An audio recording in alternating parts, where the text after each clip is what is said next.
ॐ नारायण विद्महे वासुदेवाय धीमहि तन्नो विष्णु प्रचोदयात्। ॐ नारायण विद्महे वासुदेवाय धीमहि तन्नो विष्णु प्रचोदयात्।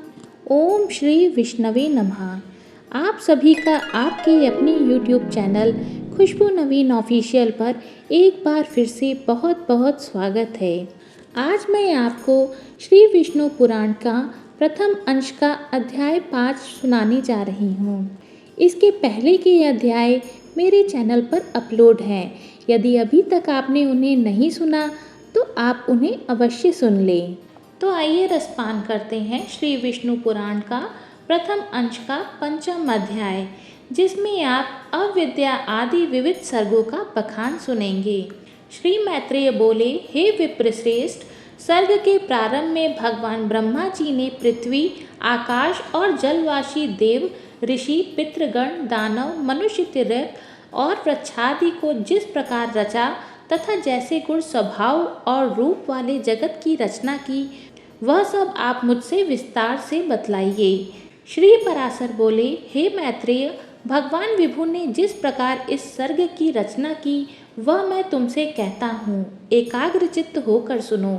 सर्ग के प्रारंभ में ब्रह्मा जी द्वारा पूर्ववत सृष्टि का चिंतन करने पर पहले ही असावधानी हो जाने से तमोगुणी सृष्टि का आविर्भाव हुआ। उन महात्मा से पहले अज्ञान, मोह, भोगेच्छा, क्रोध और अभिनिवेश नामक 5 प्रकार की अविद्या उत्पन्न हुई। उसका ध्यान करने पर ज्ञान शून्य बाहर भीतर से तमोमय और जड़ नगादि, वृक्ष, गुल्म, लता, विरुद्ध, तृण रूप 5 प्रकार का सर्ग हुआ। वाराह जी द्वारा सर्वप्रथम स्थापित होने के कारण नगादि को मुख्य कहा गया, अतः यह सर्ग भी मुख्य सर्ग कहलाता है। उस सृष्टि को पुरुषार्थ की असाधिका देखकर उन्होंने फिर अन्य सर्ग के लिए ध्यान किया तो तिर्यक स्रोत सृष्टि उत्पन्न हुई। यह सर्ग वायु के समान तिरछा चलने वाला है, अतः तिर्यक स्रोत कहलाता है। ये पशु पक्षी आदि नाम से प्रसिद्ध हैं और प्राय तमोमय, विवेक रहित, अनुचित मार्ग का अवलंबन करने वाले और विपरीत ज्ञान को ही यथार्थ ज्ञान मानने वाले होते हैं। ये सब अहंकारी, अभिमानी, 28 वधों से युक्त, आंतरिक सुख आदि को ही पूर्ण रूप से समझने वाले और एक दूसरे की प्रवृत्ति को न जानने वाले होते हैं। इस सर्ग को भी पुरुषार्थ का असाधक समझ पुनः चिंतन करने पर एक और सर्ग हुआ। वह ऊर्ध्व स्रोत नामक तीसरा सात्विक सर्ग ऊपर के लोकों में रहने लगा। वे ऊर्ध्व स्रोत सृष्टि में उत्पन्न प्राणी, विषय सुख के प्रेमी, बाह्य और आंतरिक दृष्टि से संपन्न तथा बाह्य और आंतरिक ज्ञान युक्त थे। यह तीसरा देव सर्ग कहलाता है। इस सर्ग के प्रादुर्भूत होने से संतुष्ट ब्रह्मा जी को अति प्रसन्नता हुई। तदोपरांत इन मुख्य सर्गादि तीनों प्रकार की सृष्टियों में उत्पन्न प्राणियों को पुरुषार्थ का असाधक जानकर उन्होंने एक और उत्तम साधक सर्ग के लिए चिंतन किया। उन सत्य संकल्प ब्रह्मा जी के इस प्रकार चिंतन करने पर अव्यक्त से पुरुषार्थ का साधक अर्वाक स्रोत नामक सर्ग प्रकट हुआ। इस सर्ग के प्राणी पृथ्वी पर रहते हैं, अतः ये अर्वाक स्रोत कहलाते हैं। इनमें सत्व, रज और तम तीनों ही की अधिकता होती है, अतः ये दुख बहुल, अत्यंत क्रियाशील तथा वाय आभ्यंतर ज्ञान युक्त और साधक हैं। इस सर्ग के प्राणी मनुष्य हैं। हे मनीश्रेष्ठ, इस प्रकार अब तक मैंने तुमसे 6 सर्ग कहे। इनमें महत्त्व को ब्रह्मा का पहला सर्ग जानना चाहिए। दूसरा सर्ग तन्मात्राओं का है, जिसे भूत सर्ग भी कहते हैं, और तीसरा वैकारिक सर्ग है, जो इंद्रिय संबंधी कहलाता है। इस प्रकार बुद्धिपूर्वक उत्पन्न हुआ यह प्राकृत सर्ग हुआ। चौथा मुख्य सर्ग है। पर्वत, वृक्षादि स्थावर ही मुख्य सर्ग के अंतर्गत हैं। पांचवा जो तिर्यक स्रोत बतलाया है, इसे तिर्यक, कीट, पतंगादि योनिक भी कहते हैं। छठा सर्ग ऊर्ध्व श्रोताओं का है, जो देव सर्ग कहलाता है। सातवां सर्ग अर्वाक श्रोताओं का है, यह मनुष्य सर्ग है। 8वां अनुग्रह सर्ग, यह सात्विक और तामसिक है। ये 5 वैकृत सर्ग हैं और पहले 3 प्राकृत सर्ग कहलाते हैं। 9वां कौमार सर्ग है जो प्राकृत और वैकृत भी है। इस प्रकार सृष्टि रचना में प्रवृत्त हुए जगदीश्वर प्रजापति के प्राकृत और वैकृत नामक ये जगत के मूलभूत 9 सर्ग तुम्हें सुनाए। अब तुम मुझसे और क्या सुनना चाहते हो? तब श्री मैत्रेय बोले, हे मुनिश्रेष्ठ, आपने इन देवादि सर्गों का संक्षेप में वर्णन किया है। हे मुनिश्रेष्ठ, मैं आपके मुखारविंद से इन्हें विस्तार पूर्वक सुनना चाहता हूँ। श्री पराशर बोले, हे मैत्रेय, संपूर्ण प्रजा अपने पूर्व के शुभाशुभ कर्मों से युक्त है, अतः प्रलय काल में सबका लय होने पर भी वह उन संस्कारों से मुक्त नहीं होती। हे ब्राह्मण, ब्रह्मा जी के सृष्टि कर्म में प्रवृत्त होने पर देवताओं से लेकर स्थावर तक 4 प्रकार की सृष्टि हुई। वह केवल मनोमयी थी। फिर देवता, असुर, पितृगण और मनुष्य, इन चारों की तथा जल की सृष्टि करने की इच्छा से उन्होंने अपने शरीर का उपयोग किया। सृष्टि रचना की कामना से प्रजापति के युक्त चित्त होने पर तमोगुण की वृद्धि हुई, अतः सबसे पहले उनकी जंघा से असुर उत्पन्न हुए। हे मैत्रेय, तब उन्होंने उस तमोमय शरीर को त्याग दिया। वह त्यागा हुआ तमोमय शरीर ही रात्रि है। फिर अन्य देह में स्थित होने पर सृष्टि की कामना वाले उन प्रजापति को अति प्रसन्नता हुई और उनके मुख से सत्व प्रधान देवगण उत्पन्न हुए। तदंतर उस शरीर को भी उन्होंने त्याग दिया। यह त्यागा हुआ शरीर सत्व स्वरूप दिन है, इसलिए रात्रि में असुर बलवान होते हैं और दिन में देवगण बलवान होते हैं। फिर उन्होंने आंशिक सत्व में अन्य शरीर ग्रहण किया और स्वयं को पितृवत मानते हुए अपने पार्श्व भाग में पितृगण की रचना की। पितृगण की रचना कर उन्होंने उस शरीर को भी छोड़ दिया। वह त्यागा हुआ शरीर ही संध्या है। तत्पश्चात उन्होंने आंशिक रजोमय अन्य शरीर धारण किया। उससे रजः प्रधान मनुष्य उत्पन्न हुए। फिर शीघ्र ही प्रजापति ने उस शरीर को भी त्याग दिया। वही ज्योत्सना, जिसे प्रातः काल कहते हैं।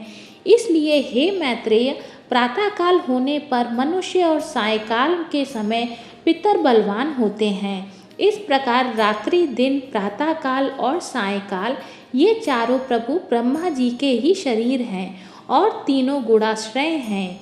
हे मैत्रेय, तत्पश्चात ब्रह्मा जी ने एक अन्य रजो मात्रात्मक शरीर धारण किया। उससे ब्रह्मा जी द्वारा क्षुधा उत्पन्न हुई और क्षुधा से काम की उत्पत्ति हुई। तब भगवान प्रजापति ने अंधकार में स्थित होकर क्षुधाग्रस्त सृष्टि की रचना की। उसमें बड़े कुरूप और दाढ़ी मूछ वाले व्यक्ति उत्पन्न हुए।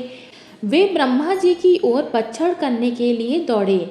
उनमें से जिन्होंने यह कहा कि ऐसा मत करो, इनकी रक्षा करो, वे राक्षस कहलाए, और जिन्होंने कहा हम खाएंगे, वे यक्ष कहलाए। उनकी इस अनिष्ट प्रवृत्ति को देखकर ब्रह्मा जी के केशों का सिर से पतन हो गया और फिर पुनः उनके मस्तक पर आरूढ़ हुए। इस प्रकार ऊपर चढ़ने के कारण वे सर्प कहलाए और नीचे गिरने के कारण अहि कहलाए। तब फिर ब्रह्मा जी ने क्रोधित होकर क्रोध युक्त प्राणियों की रचना की। वे कपिश वर्ण के अति उग्र स्वभाव वाले तथा मांसाहारी हुए। फिर गान करते समय उनके शरीर से तुरंत ही गंधर्व उत्पन्न हुए। हे द्विज, वे गाते हुए उत्पन्न हुए थे, इसलिए गंधर्व कहलाए। इस प्रकार सबकी रचना करके ब्रह्मा जी ने पक्षियों को उनके पूर्व कर्मों से प्रेरित होकर स्वच्छंदता पूर्वक अपनी आयु से रचा। फिर अपने वक्ष स्थल से भेड़, मुख से बकरी, उदर और पार्श्व भाग से गौ, पैरों से घोड़े, हाथी, गधे, वन गाय, मृग, ऊंट, खच्चर और न्यूक आदि पशुओं की रचना की। उनके रोमों से फल मूल रूप से औषधियाँ उत्पन्न हुई। हे द्विजोत्तम, कल्प के आरंभ में ब्रह्मा जी ने पशु और औषधि की रचना करके त्रेता युग के आरंभ में उन्हें यज्ञादि कर्मों में सम्मिलित किया। गौ, बकरी, पुरुष, भेड़, घोड़े, खच्चर और गधे, ये सब गांवों में रहने वाले पशु हैं। जंगली पशु ये हैं श्वापद, व्याघ्र आदि, 2 खुर वाले, वन गाय आदि, हाथी, बंदर और 5वें पक्षी, 6ठे जल जीव तथा 7वें सरीसृप आदि। फिर अपने पूर्व मुख से ब्रह्मा जी ने गायत्री, त्रिविध सोम रथंतर और अग्निष्टोम यज्ञों को निर्मित किया।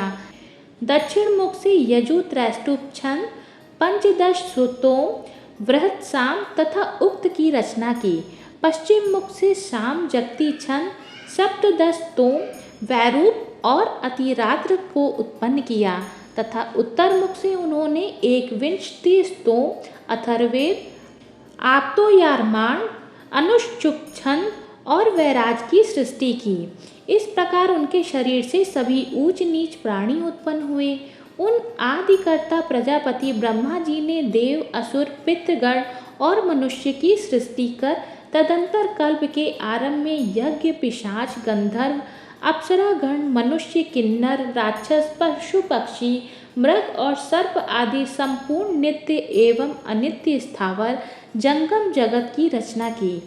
उनमें से जिनके जैसे जैसे कर्म पूर्व कल्पों में थे, पुनः पुनः सृष्टि होने पर उनकी उन्हीं में प्रवृत्ति हो जाती है। उस समय हिंसा, अहिंसा, मृदुता, कठोरता, धर्म, अधर्म, सत्य, मिथ्यादि सब अपनी पूर्व भावना के अनुरूप उन्हें प्राप्त हो जाते हैं। इसी से ये उन्हें अच्छे लगने लगते हैं। इस प्रकार विधाता ने ही स्वयं इंद्रियों के विषयभूत और शरीर आदि में विभिन्नता और व्यवहार को उत्पन्न किया। उन्होंने कल्प के आरंभ में देवता आदि प्राणियों के वेदानुसार नाम, रूप तथा कार्य विभाग को निश्चित किया। ऋषियों तथा अन्य प्राणियों के भी वेदानुकूल नाम और यथा योग्य कर्मों को उन्हीं के निर्दिष्ट किया। जैसे भिन्न भिन्न ऋतुओं के पुनः पुनः आने पर उनके प्रतीक और नाम रूप आदि पूर्ववत रहते हैं, वैसे ही युग आदि में भी उनके पूर्व भाव ही देखे जाते हैं। सृष्टि रचना की इच्छा से युक्त वे ब्रह्मा सृष्टि के प्रारब्ध की प्रेरणा से कल्पों के आरंभ में बारंबार इसी प्रकार सृष्टि की रचना किया करते हैं। इति श्री विष्णु पुराणे प्रथमे अंशे पंचमो अध्याय। ओम श्री विष्णवे नमः। ये थी श्री विष्णु पुराण का प्रथम अंश का अध्याय 5। इसके आगे के अध्यायों के लिए आप मेरे चैनल पर अपलोड होने वाली वीडियोस को ज़रूर सुनिएगा। वीडियोस अगर आपको पसंद आती हो तो वीडियोस में विष्णु भगवान की जयकार लिखकर वीडियो को लाइक करिएगा। और अगर आप चैनल पर पहली बार हैं और आपने चैनल सब्सक्राइब नहीं किया है तो प्लीज़ चैनल को सब्सक्राइब कर दीजिएगा। ओम श्री विष्णवे नमः।